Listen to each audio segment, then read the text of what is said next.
Welcome to the Direct Marketing Meats webinar, co-hosted by the Extension Women in Agricultural Learning Network and the Niche Meat Processor Assistance Network. I'm Catherine Swanbeck, moderating this session. I'm a Women in Ag Learning Network member, and I'm also the Program Manager for the Niche Meat Processor Assistance Network. Lisa, the co-manager of the Women in Ag Learning Network, is also on today, and she's handling all the technical aspects of the session. Let me tell you a little bit about both of our organizations here. So the Women in Ag Learning Network was developed as a new portal for education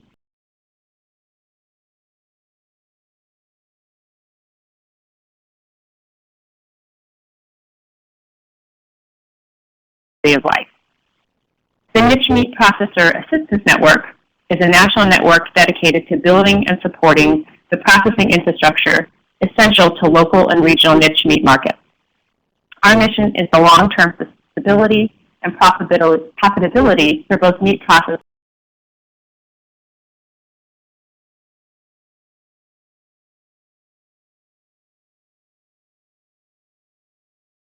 in Virginia, and Tootie Jones of Swift Level Farms in Lewisburg,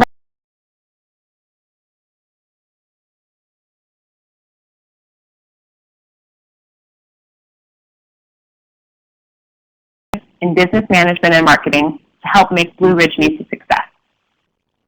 Lois handles the harvesting schedule, customer service, sales and marketing, and the day-to-day back office operations. She also farms lamb on her property in Berryville, Virginia at Two Spruce Farm.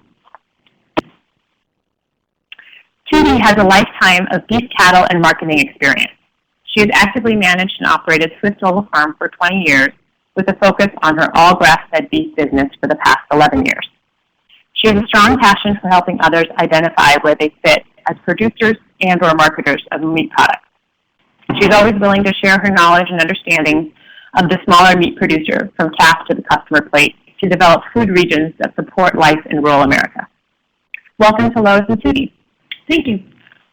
We're going to let our speakers get started here in just a few minutes, but before that I want to give you a quick overview of how this is going to work today. So Lois is going to talk for about 10 minutes, and then we'll hear from Tootie for about 10 minutes. And after that, we'll open it up to your questions and get some answers from our speakers. Before we end, we'll have a quick announcement from an organization in North Carolina that's going to tell us about their upcoming Women Working in the Meat Business event. We'll try to get to as many questions as possible today, but if your question doesn't get answered, please email me after the webinar and I'll try and get you an answer. And I'll type in my email address here in just a moment. So please remember to type your questions into the chat box as we're going along, and then our speakers will answer them at the end. Okay, let's get started. Why don't you go ahead and take it away, Lois. Hi, Catherine, and welcome everyone to the webinar. It's a great opportunity to get to pass along some advice to those farmers and those folks interested in the meat processing, especially with the booming circuits that seem to be coming forward to those who are in demand for the local markets. I first want to mention that something I failed to put in my bio is before I met my husband, who is the accomplished butcher, I was a vegetarian. And I never thought that I would be the co-owner of a USDA slaughterhouse. So my passion for what we do now really extends from my personal life as being a lamb farmer for 25 years. But I think knowing the background of where our current niche market is, we have a lot of people who are very concerned about what they are eating, and folks who are raising their food. They really want to know who their farmers are. A lot of my business and what we do here at Blue Ridge Meats is I focus on food relationships and furthering education. I find that on a daily basis, we see people striving to learn more. They're hungry for knowledge, and they aren't really sure where to turn, and they are very confused. So that's just a little background on the consumer part. As far as choosing your processor, I'd like to start by just letting everybody know that the one main thing before you get started on your search is, are you retail or are you just going to sell to friends and family or processing for friends and family? That's a really big important part of where to begin other than making sure your animals are ready to go. So when you're in your search, what's important to you? Are you lucky enough to have 6 processors close to you, like where we are? I'm 60 miles outside of Washington, D.C., and there are about 6 processors within 100 miles of us. So there is a wide margin here to assist the farmers, which is a good and a bad thing in our area. I have a friend who's originally from California, and she was producing about 250 head of lamb on her property, and the closest USDA federal plant for her was 6.5 hours. So some of you, depending on the areas that you might be in, location might not be one of your factors because you may not have a choice. Humane, that's another big topic that we run into on a daily basis that's come more into the forefront. The USDA now has a lot of current upgrades that they haven't had in the past 5 years. They've been more on top of things as the news media warrants, as other focus groups warrant. So humane is another one. Labeling, that's another big one.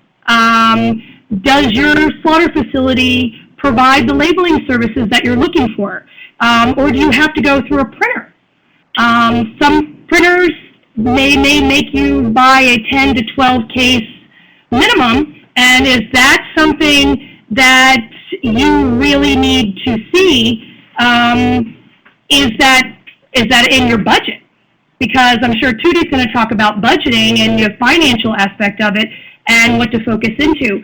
I know here at Blue Ridge Meats we offer labels in-house, and you don't have to order through a secondary company, and all of our labels are done here. They're very simple. They're not very fancy, but they do the job, and they're in compliance.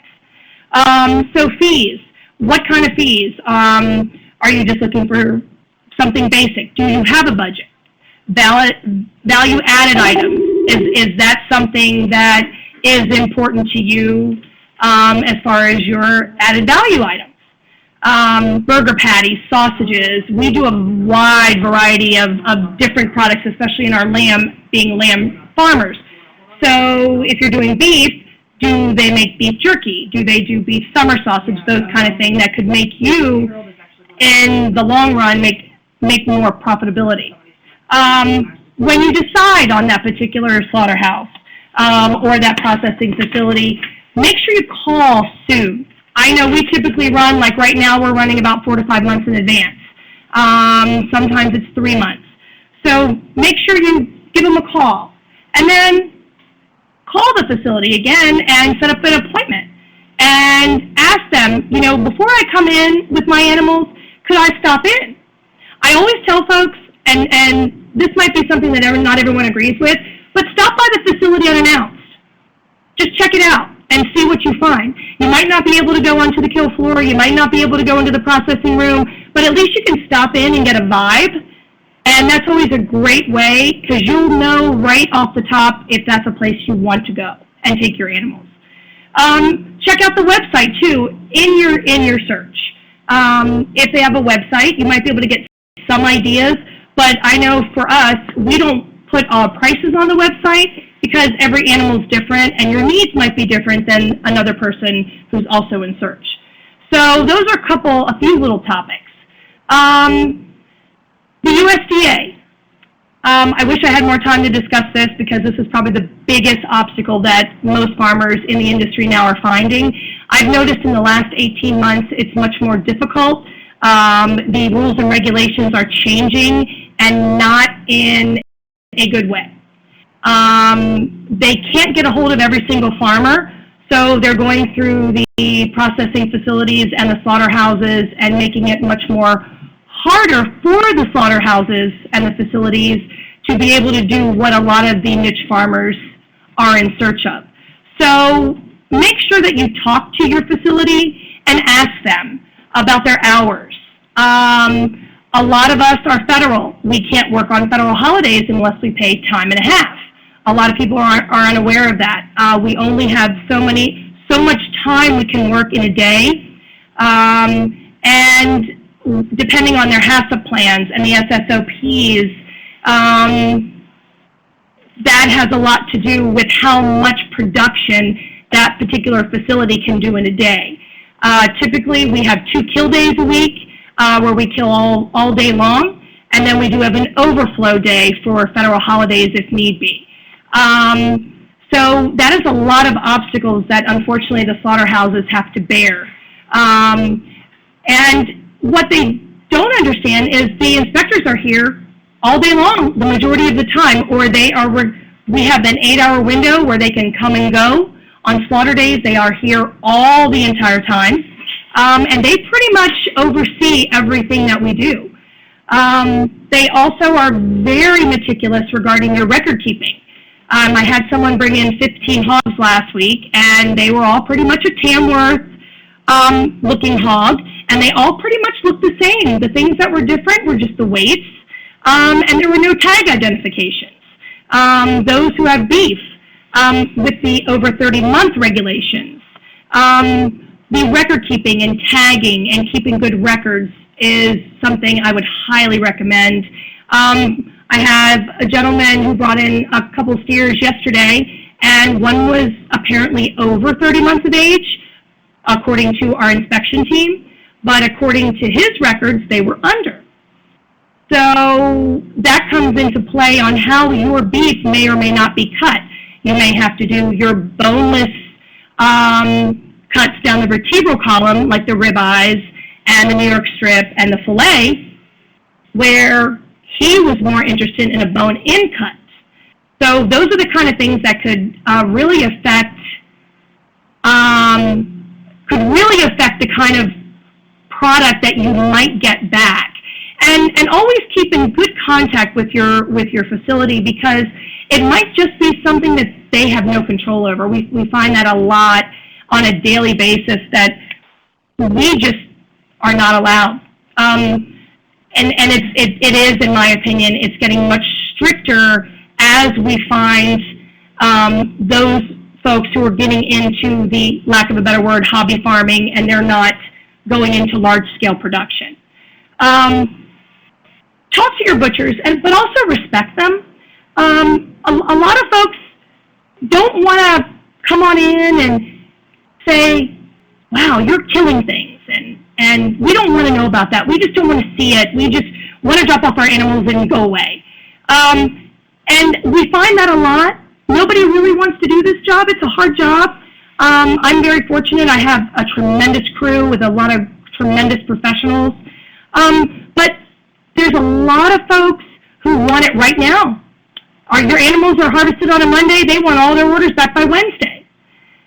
We might be able to help you out, but most likely we do have to have a 24-hour cool-down time before we can even remotely begin to process under the USDA federal inspection.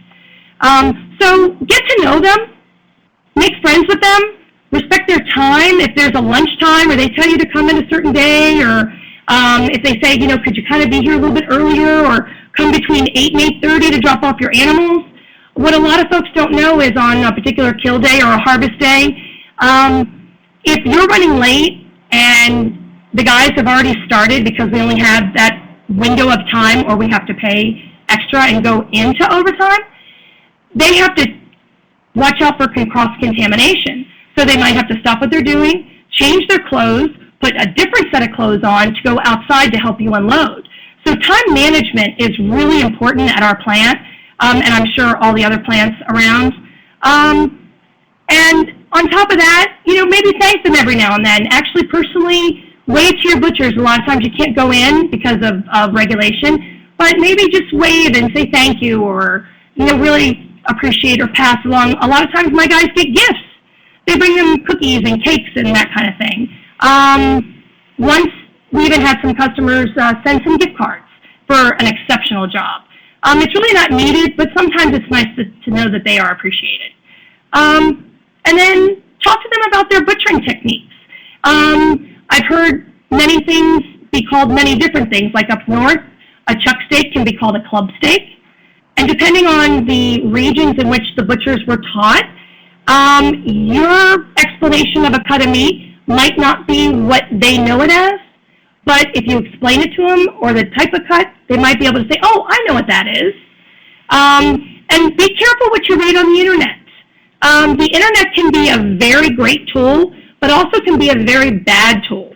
We had a gentleman buy a whole hog from a 100% grass-fed producer, and he went on the pork website and printed off a document showing what he should get back based on a traditional CAFO farm, which I'm sure many of you know what the CAFOs are, which is more like a factory farm where most of the animals are extremely similar, where when you're dealing with local farmers like a lot of us that are present today, you may not get that same quality animal, especially if it's a heritage breed, an old spot, a Duroc, more of the red wattles, that type of thing.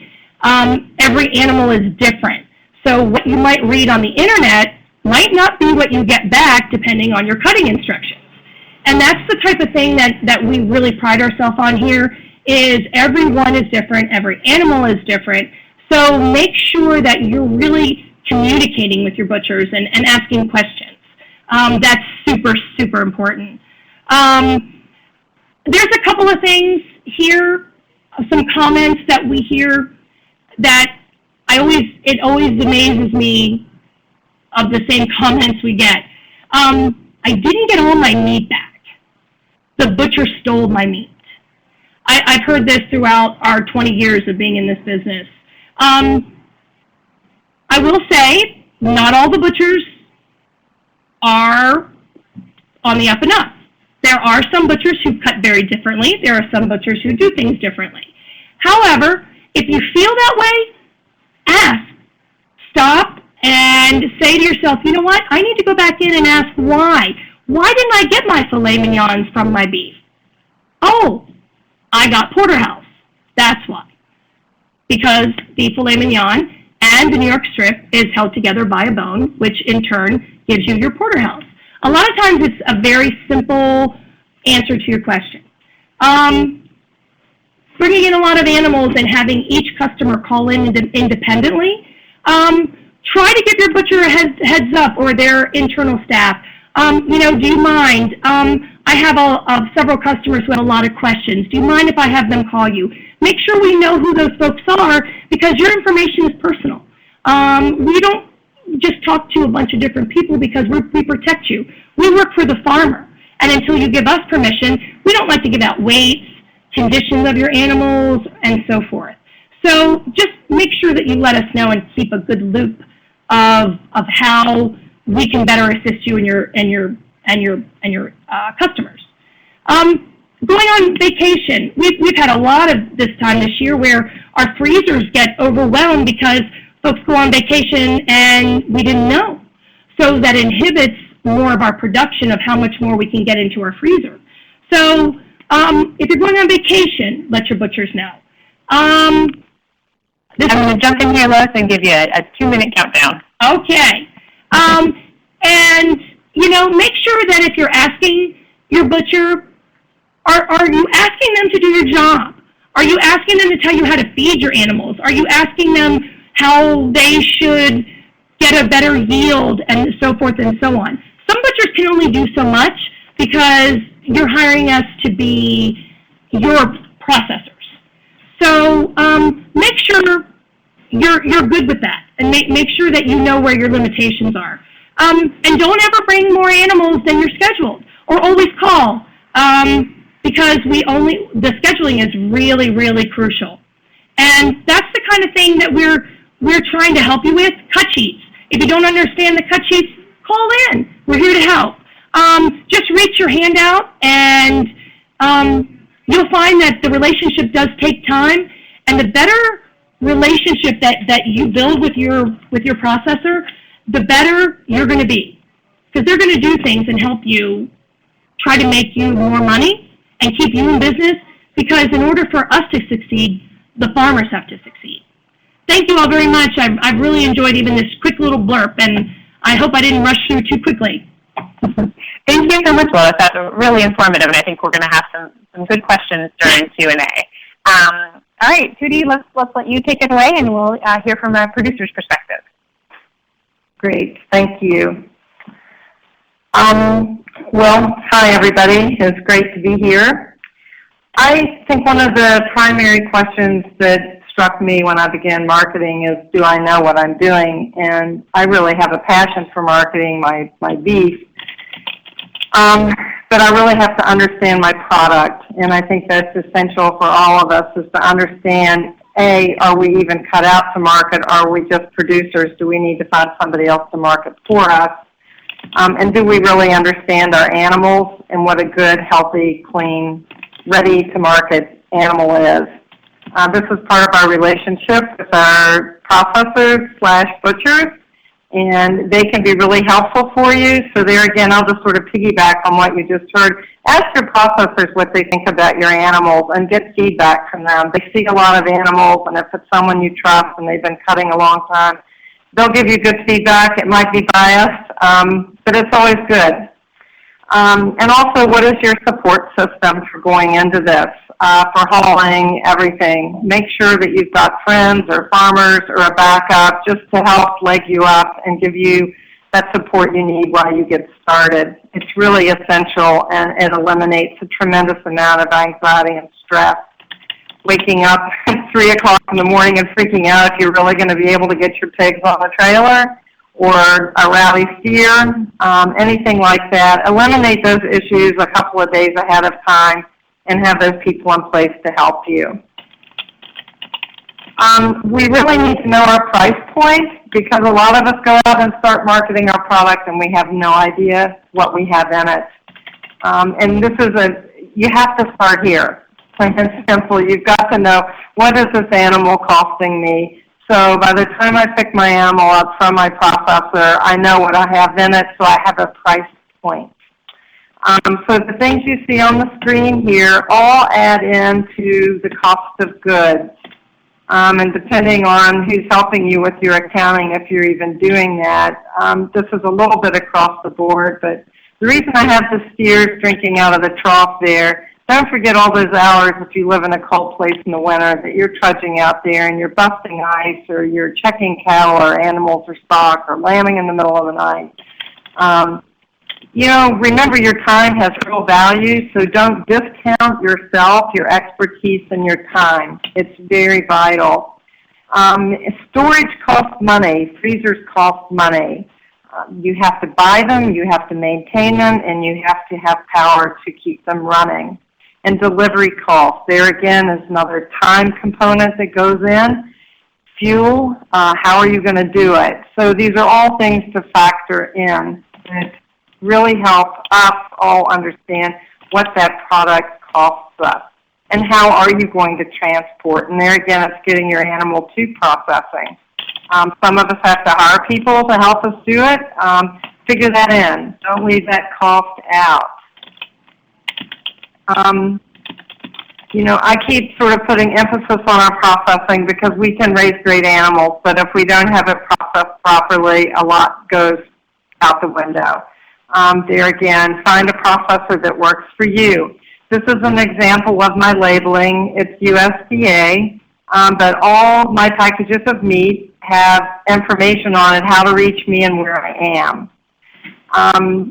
But I'll start here with maintaining that good relationship with your processor. I mean, it is an intimate relationship. We are taking the animals that we care very much about and are very proud of, have a lot of time in, to the person that's going to kill them, hopefully in a humane way that works with us, but also handle our meat and turn it into a product that we want to market.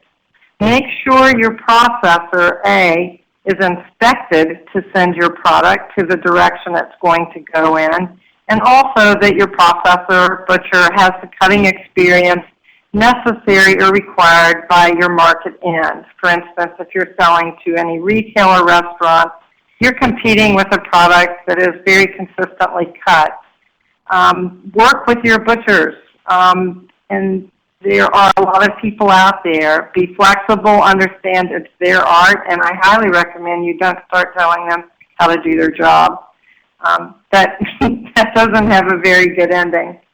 But as you can see on this label here, this product's going to go across state lines. Understand your state inspections, your USDA inspections, where your meats can and cannot go. with the processor you're using. Packaging and labeling. Labeling, you're hearing that from both of us. Labeling is really important. Make sure that your product is properly labeled for the cut. Classic example, yesterday I went to pick up some meat. They had some new people on the cut and wrap floor, and my ribeyes have all been labeled as sirloin. Well, they also had been cut a little differently than what my cuts are usually cut at. So that's the first thing I noticed. My ribeyes don't look like they normally look, and then I said, well, gosh, they're not even labeled properly. So pay attention to what you're picking up, because things happen. It's a learning curve for everybody. But consequently, I couldn't deliver that product today because it has to be relabeled. So, don't set yourself up. Don't set your processor up. It's a matter of working together. How to market a product. This is an example here that I use on a rack card. One side advertises our agritourism and the things we do on the farm. The other side here features, so people can see where our product goes. This is product credibility, so use that. And you're also advertising to people that buy from you. So you're partnering. You are supporting their business. They're supporting your business because they're buying from you. And you might want to notice on here, I have non-certified organic. We're going to have to take that off because there again is labeling and terms. That used to work fine. It doesn't work anymore. So you've got to stay up to date on what terminology is, labeling requirements are, and definition of product.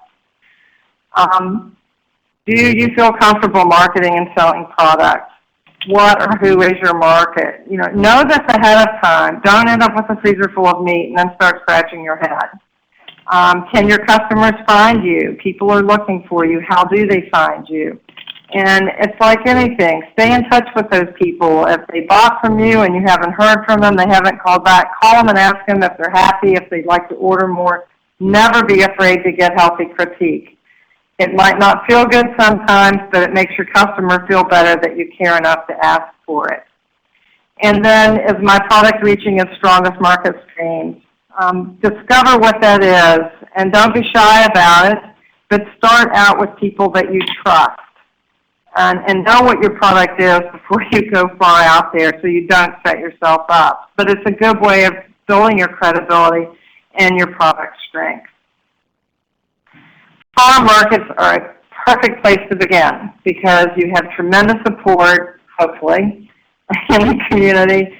But a lot of people will help you get set up, and it teaches you how to interact with the public in your community.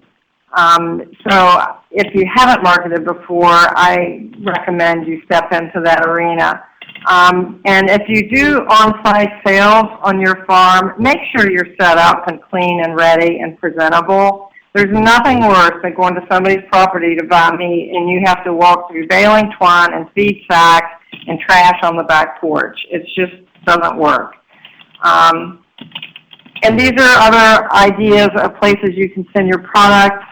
I believe that diversity dilutes being vulnerable. So if you lose one market, you haven't lost everything. If you have one restaurant buying everything and they close down on you, you're not set up. So constantly know you're going to lose 10% of your customers a year. You've got to replace them. And I need someone to go to the next slide because I just lost my thing. There you go. You're good. Okay. I don't know. And that is the last one. Do I like what I'm doing? Is that we can go there. Okay. And that's just sort of the closing. Sorry, you guys. I live in a rural area and I lost my stuff here. Essential tools for strength. I don't want to skip over this one. Please do your accounting. Put together a business plan and quarterly reports. I didn't want to do it at all, but I can't tell you how that has strengthened my business. It helps me see if I'm making or losing money and where the holes are. And that also strengthens your ability to go to lending sources if you need to borrow money, which many, many of us do, or get a line of credit. Last but not least, ask yourself if you enjoy what you're doing. This niche marketing and working with niche meats is really wonderful, but make sure it's something you love, because that plays out in your voice and your attitude when you're marketing with people. Thank you all, and I look forward to your questions. Thank you so much, Judy. That was great. Well, let's go to Q&A. We've had some really good comments here in the chat box that I'm going to go over, and then I'll try to keep us more or less on time.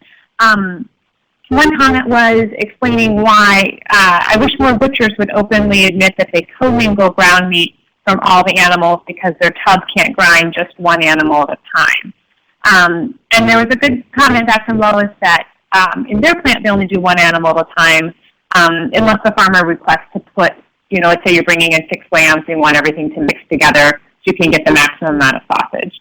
This really just depends on the processor size. So some processors, depending on what their batch size is, they can grind ground beef from just one animal, and some may have to commingle because of the batch size that they work in.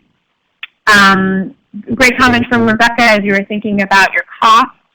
Don't forget your overhead expenses, mortgage, taxes, equipment depreciation, breeding stock, etc. So make sure you're able to cover your overhead in there as well. And then we had a couple comments going back and forth around production claims, grass-fed, organic, etc. Lois, do you want to dive into that a little bit about what the rules are from the plant's perspective? Sure.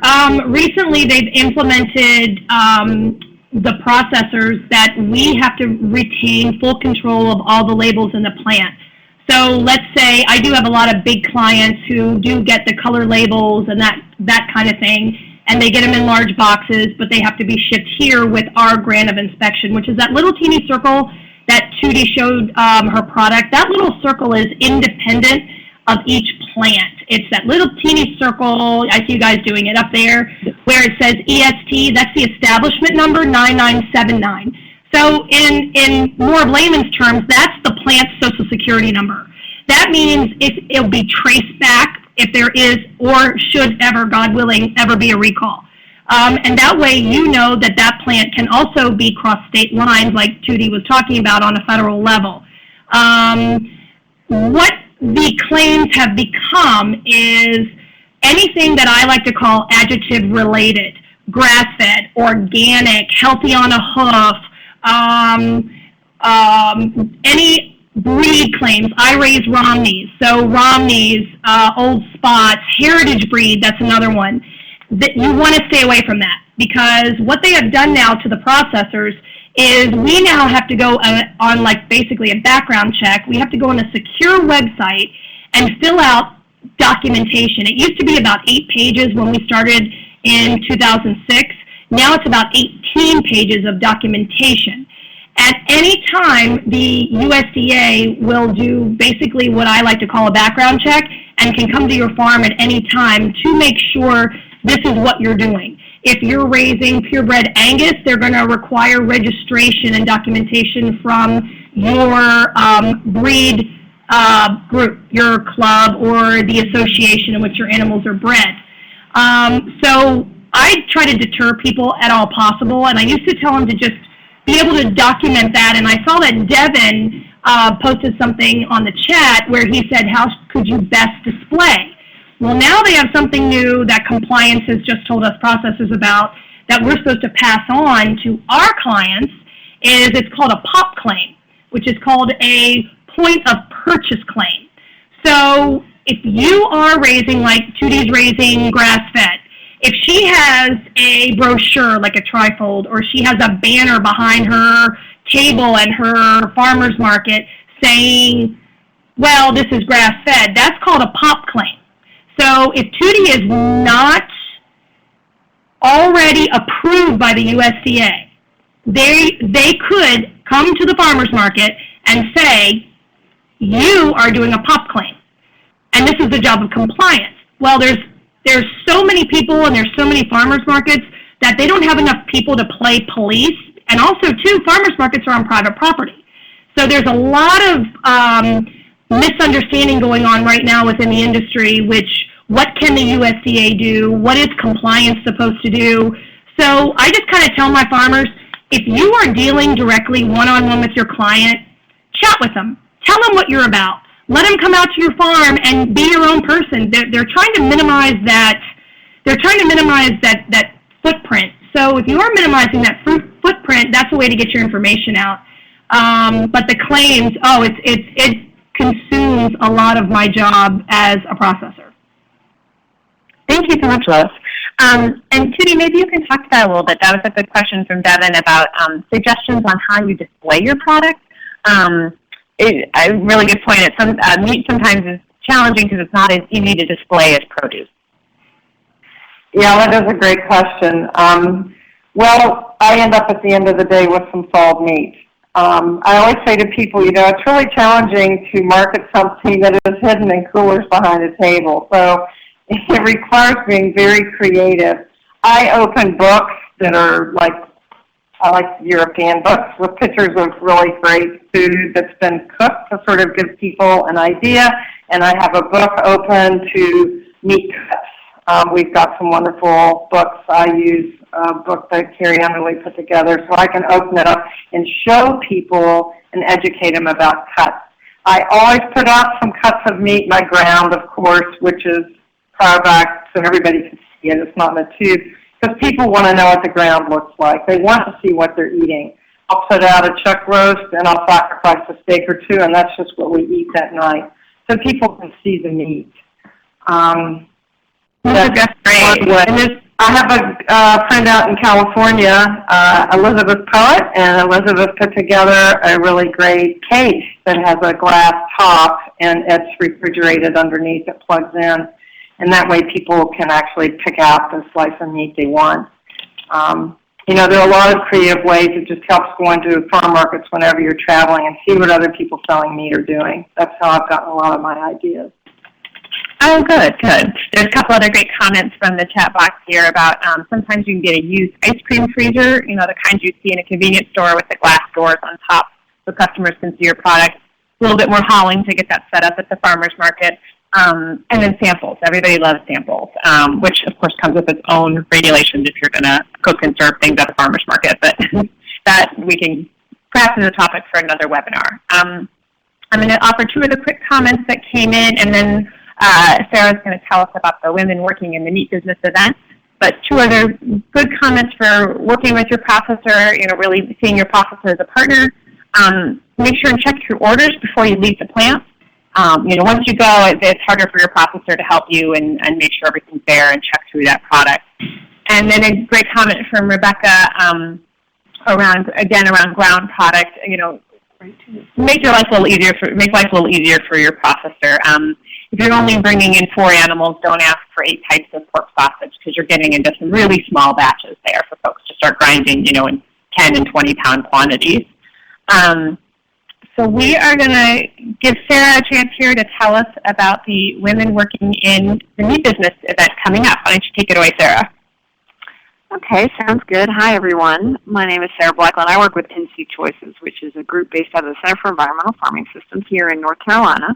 And we are going to be holding our 2nd annual Women Working in the Meat Business seminar. That's going to be November 9th through 11th in North Carolina. And this seminar is really intended for professionals only, so female livestock producers, butchers, meat processors, chefs, any sort of female industry professional, not so much the general consumer. We actually had Tootie attend last year. She was part of our group, and we're doing it again this year. So I'll show you a couple slides here from it. It's a 2-day, 2-night seminar. We have Carrie Underley, who is a 3rd-generation meat cutter. She's James Beard Award nominee, and she was really instrumental in developing a lot of our big beef cuts, such as the flat iron steak. She is the lead instructor. So we have hands-on beef and pork butchery, so participants can improve their knife skills. But we really do a variety of topics, and this year some of those topics are going to include things like pricing and profit. We're actually going to have a spreadsheet session where all the participants get to actually take home a whole animal Excel spreadsheet, and we'll walk everyone through that spreadsheet to really understand if you're making a profit, how much of a profit, and how to refine your pricing. So we'll dig a little deeper this year on some of those topics. We'll do some cut sheet trial and errors to kind of get a better understanding of how to match your business needs with your processing options and communicate strategies to effectively get what you want. And things like cooking, texture, and taste, and marketing meat. So we'll do all that, and most participants are really gonna. It's only limited to 30 participants, so unfortunately it's very small. But you do get to increase your network with other professionals. So let's see. Let me switch slide here. These are just some pictures from last year. Let me jump back through here. Another picture from last year, which is quite heavy here.